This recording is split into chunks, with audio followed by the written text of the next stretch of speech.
So I have a strange urge now to begin the interview by saying Canzetta. Thank you very much for doing the interview. You're welcome. Because Canzetta is Yeah, that's on my birth certificate. okay. Yeah. And where does that name come from? Is it with a Z? It's with a Z? It's Canzetta, Canzetta. Canzetta. Yeah, and my grandfather named me. I'm so glad he named me Canzetta because my older sister was named Lily Bell.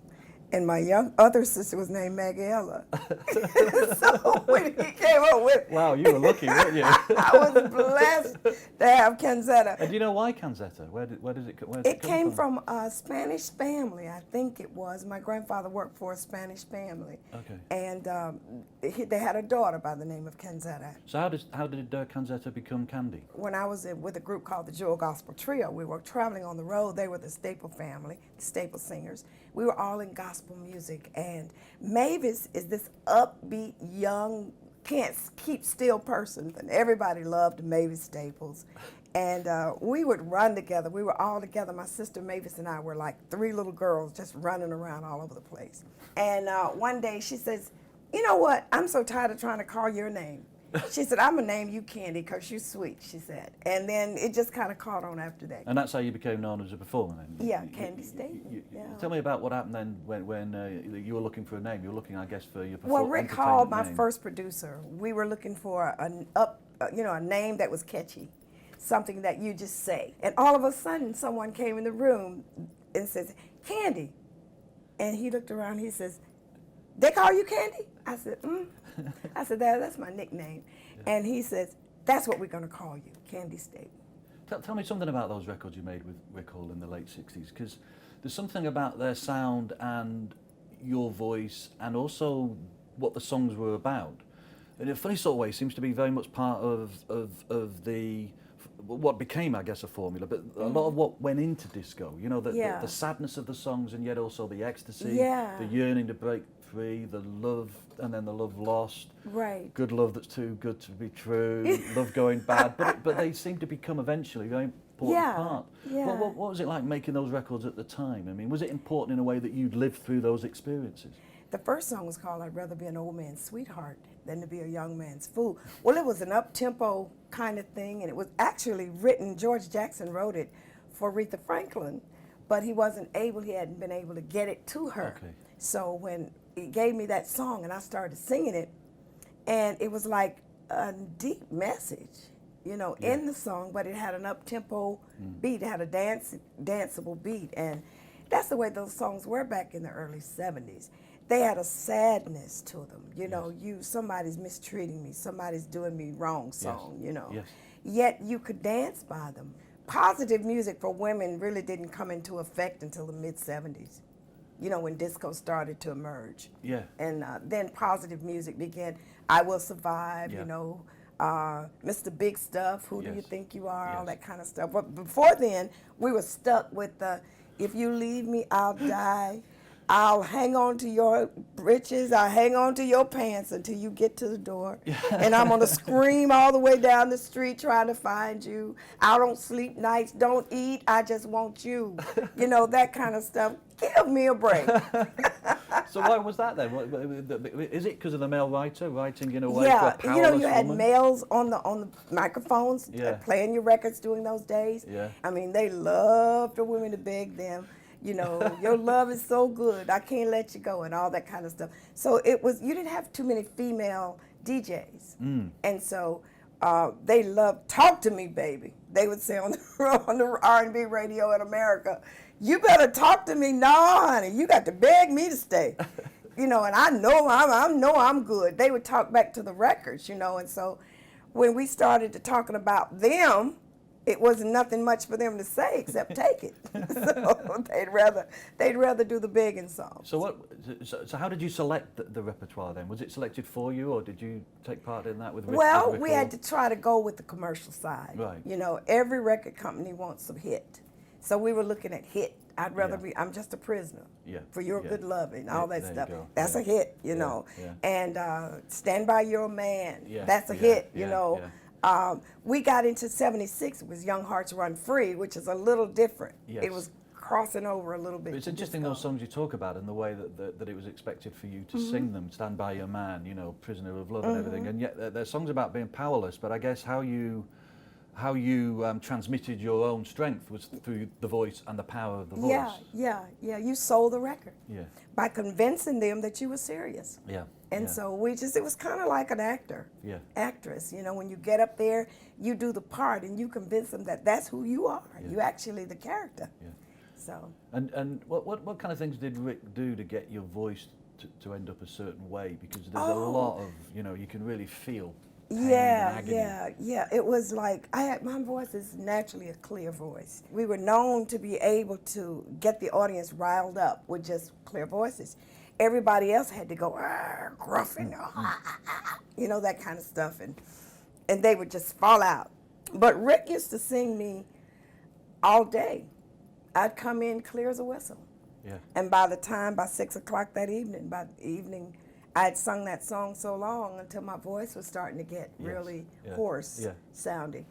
And you had all these singers that were getting, you know, selling records with that voice. And so his ear was tuned to that voice. And that's what he was after. That's what he was after. And you what did you think? Did you think, it's ruining it, it's spoiling it? My vocal cords would be swollen Yeah.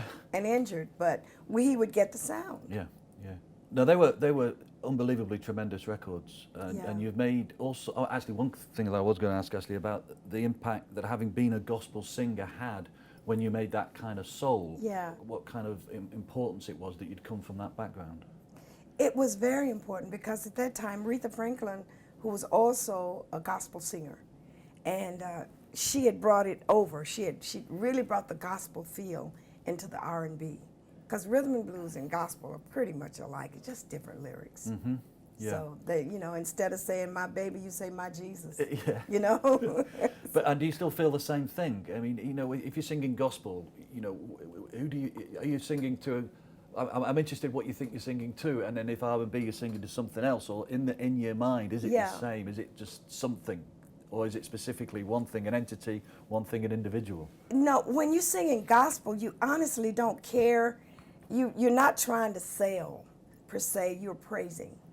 You're praising. There's something from the inside of you that comes out that honestly, it's nothing like you're trying to be a star or anything. You know, it's a feeling that you're trying to portray to the Lord. Yes. And it just naturally comes.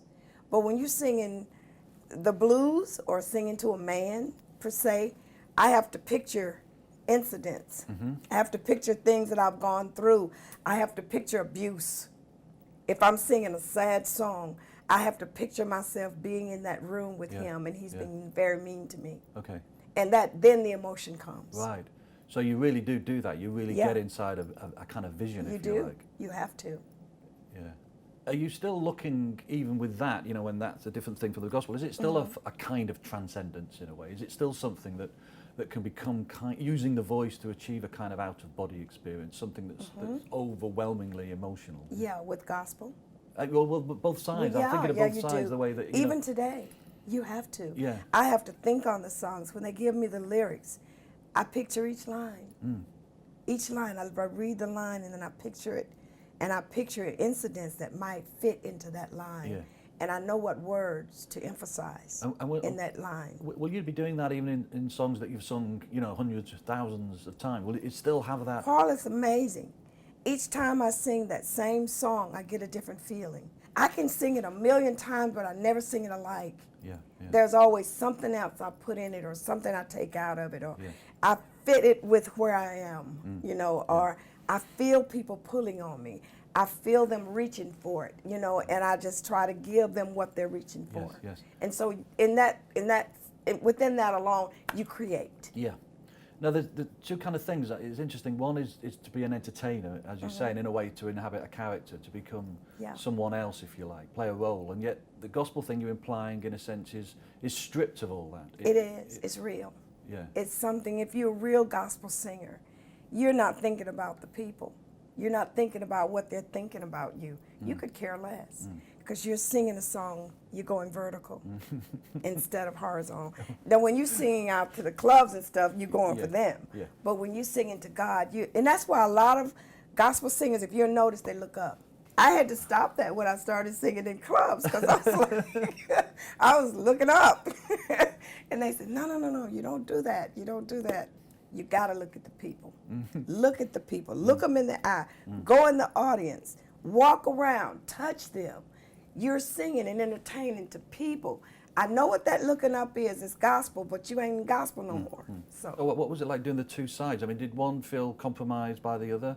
I mean, because, you know, disco, to some extent, what it's about, it's kind of pleasure, isn't it? It's hedonism. It is the purest form of show business in a way. Yeah. Did it feel like you were, you know, going a long way from your original roots, which were much more purist, as you're implying? Did it feel some kind of compromise? I think we're tripart beings. You know, soul, mind, soul, and spirit, all that stuff. It's in one, and so we have to feed each part of us. There is a part of us, and there's a God part of us, and there's also an entertainment part of us. So the soulish realm is mind, will, and emotion. So we go for that when we go out to the discos or whatever we're doing. It's fun. It's life music. It's talking about things that we go through every day, and we enjoy the same things. We enjoy food. We enjoy going out. We enjoy friends. We get hurt. In love, you know, just like everybody gets hurt, we get hurt too, and so that's a part of the music when you're talking about life music, and then there's a spiritual side of us too. We lay all that aside, and there's a spiritual side that we go straight to the Lord with whatever is bothering us, or whatever's hurting us, or stuff. We'll talk to Him about that. But it's like three different sides, so we have to deal with all three. Yeah. That life music thing's interesting. You talked about it before. I like that as a name for a genre, actually. I think musicians should name genres. They seem to be much more interesting at it than us writers. Life music is something that seems important to the idea of a great disco track, as much as it's about, you know, making people dance and giving them pleasure. The ones we really think of tends to be those ones with great vocal lines and great stories, especially in your case as well, you know, almost like intense, you know, biographies compressed into a song, like huge, wonderful soap operas almost. Yeah, I can tell a life story in 3 minutes. I can beat every book. I'll tell it in 3 minutes, and you'll get a real good picture of it, of a person's life. Yes. Yeah, and we do it all the time. So tell me about your view of disco when it was happening. I guess before it even had a name, but certain things were coalescing to become what we know of as disco in the 70s. You know, could you see something coming? Could you see it arrive? Was there a moment when you were told you're doing disco? I mean, what was it like at the time? I did Young Hearts Run Free, and I didn't know it was going to be disco. We didn't do it for that. David and I went in the studio. He had written the song. I was with Warner Brothers at the time, and they were changing over to disco. And so when after we finished Young Hearts Run Free, they said, we're going to gear this towards the disco, the clubs, and see what happens. And it just hit. It just went. It wasn't intentional. Yeah. And after that, it got to be intentional and didn't hit. And I'm like, I'm doing this for disco. What's up? Yeah. Well, this, you know, different kinds of music you've done, the incredible early albums you made, you know, at Fame, in Muscle Shoals, and then the gospel stuff that you did, country soul. But yeah, to some extent, you're known, you know, very much as a disco singer, as sort of disco diva is one way that they would, you know, call you. I mean, I just wondered what you felt about that and being so associated with disco and being one of the great, you know, disco queens, you know. You know, I loved it. It was so amazing because it rescued me in a sense. When disco finally hit, and I was a part of it. So Donna Summer and Gloria Gaynor and all those girls were out there, you know, doing their thing. And I was coming out of the Chipman circuit with the Rick Hall music.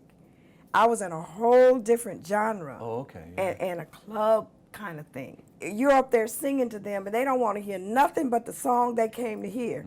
And they heckle you the whole time.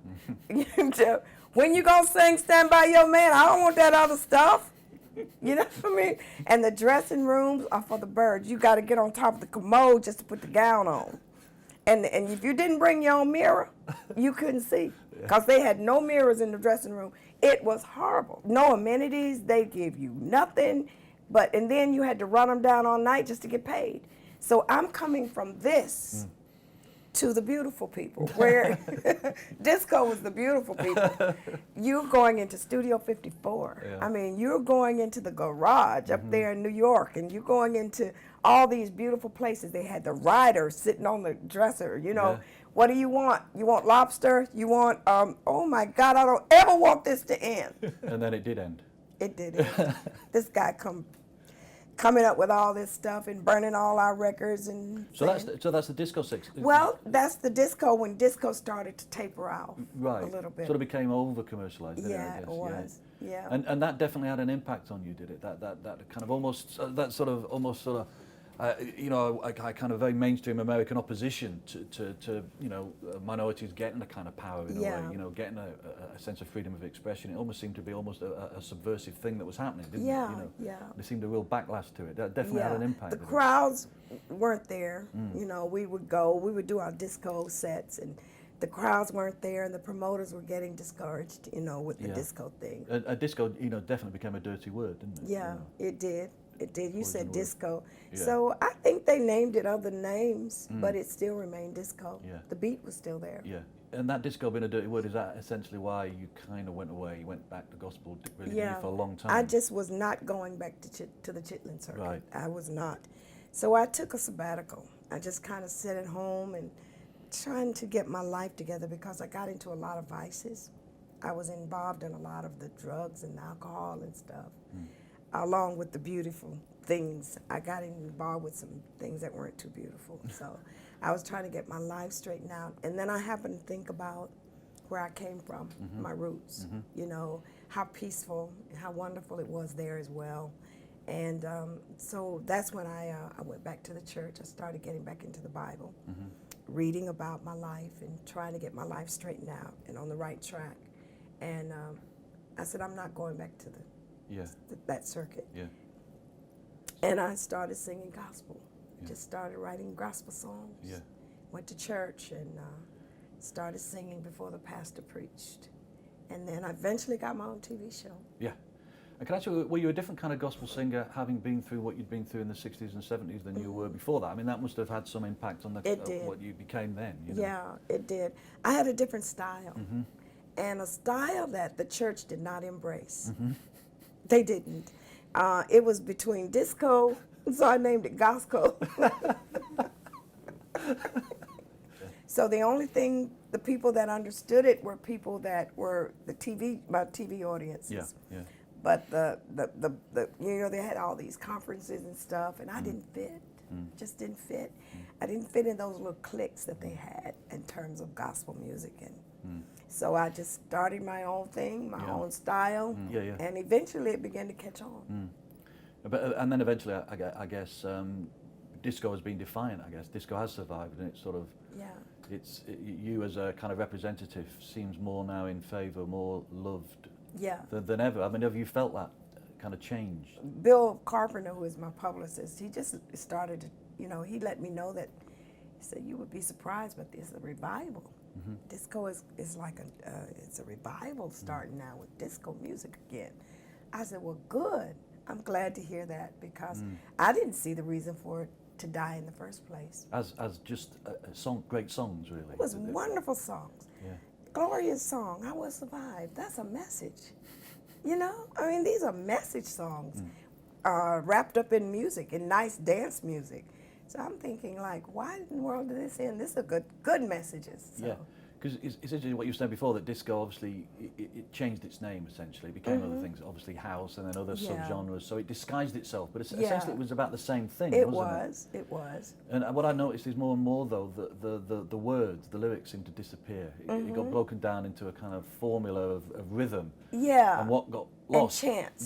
was what you call the message, in a way, didn't it? Message, we didn't sing, like Victim. Okay, I did a song called Victim. Yeah. That is I don't know what that's a book. Yeah. Every verse tells a story. It's like you had lots and lots of lyrics with the beat. You just, and I was listening to Victim the other day. I said, my goodness, you don't hear that many lyrics in one song. You do chants. Oh, boom, doo-doo, doo-doo, da, da, da, doo. In the music, music, music. 2 lyrics, music, music. You don't hear that much anymore. But when I do disco, which I will do, you're going to hear a lot of lyrics. Yeah, You're yeah. going to hear some stories. Well, I was wondering if that's why it's kind of made this what they call the comeback, the revival, because people crave the word. They've missed the words. They've missed the Yeah, stories. It seems to be an yeah. essential part of the dance, that it's not just the body moving, but it's kind of like the mind being moved, isn't it? Yeah. That you're feeling that this gives it the power. You're hearing the message as well as the beat. And Quiet has kept the messages getting in. There's a message there. Yeah, yeah, So it's more than just music and dancing in disco. So in a way, there's a weird sense of truth about the fact that you had faith in the voice to carry you through, you know, really dark times. Because here you are now, well, nearly the second decade of the 21st century, and your voice is still carrying you through. Yeah. You're still using your voice. Yeah, and that's amazing. Yeah. It is. it makes you realise that there was a point to why you committed so much to the voice. Right. I think the voice is the thing that seems to be so important ultimately about all our love for any kind of a song. You know, Yeah. a great voice. You truly had great singers, Yeah. too. You didn't have someone with a voice, with a, what do you call it, that keeps you in tune? Auto-tune. Yeah, out of tune, Yeah. whatever it is. We had none of that. Well, I'm wondering if that's also a reason why disco's come back, because it's bringing back with it the great singers Yeah. who didn't have that thing that now sounds very robotic, you know, Yeah, and it does sound yeah. inhuman, doesn't it? And Yeah, it I think it's does. the human quality that disco, in its Right. 70s sense, You brings honestly had to sing. You had to have a talent in order to sing disco music. back. Yeah. Okay, so you're going to do a couple of shows over this weekend coming up, and you'll be no doubt singing Young Hearts Run Free. Yeah, you've got the love. Yeah, yeah, okay. Tell me again, you know, what is going to go through your mind to make those songs sound as fresh as they ever have? I mean, what kind of state of mind do you have to get into? The people are there and they make you sing. You know, that's what I love about a live audience. Yeah. They're there and the expectancy on their faces is like, what are you going to give us tonight? That kind of thing. If you forget the lyrics, read lips, because they know the words. And then that's what I love. I thought it was interesting what you said before about the idea that when you did PAs as a disco performer, so it Yeah. was just you basically, Yeah. that the audience themselves almost became part of the show in a way. They were half of it. Yeah. Instead of using a band, you watch them. You got your inspiration by watching them dance to your music. With disco, everybody wants to be a performer. Everybody's got their show business. Like you said, everybody is a star. Yeah. I mean, they may just show you up, you know, by the way they dress. The women were like, came out, you would think they're performing. Yeah. These people are, where are they working? What Yeah. stage are they on tonight? Yeah. But the stage was on the dance floor. Yeah, and they wanted to identify with you. I guess that's why the pain of the songs is important. You know? Yeah, They're out yeah. to forget their worries, and you're singing about anxiety and sadness, Yeah. but you're saying you can transcend it through, Right, through this. right. Yeah. That's exactly Yeah. right. And I'll just ask you one last question then. You know, when you think, I mean, I guess how you've thought of the word disco through the years has changed. You know, what do you think of now when you think of the word disco? I think of people forgetting all their troubles, going to somewhere they can just forget it all. You know, when I think about that, I think of Studio 54. I think of all those nice disco places that you walk on fish. How could you be discouraged in that? They had aquarium all over the place. You danced on actual fish. And the fish are going everywhere, and you dance, and the lights coming up underneath them was just absolutely breathtakingly beautiful. Yes, yes. So it was just a lot of that stuff. When I think of disco, I just think of beautiful stuff, Yeah. beautiful things. I guess it's why you want to be in show business, really. Yeah. That's the show business side at its extreme, isn't it? Yeah, yeah. Thank you very much, Canzetta. You're I welcome. feel like calling you Canzetta all the time now. Oh no! You, only you. I'm holding you to that.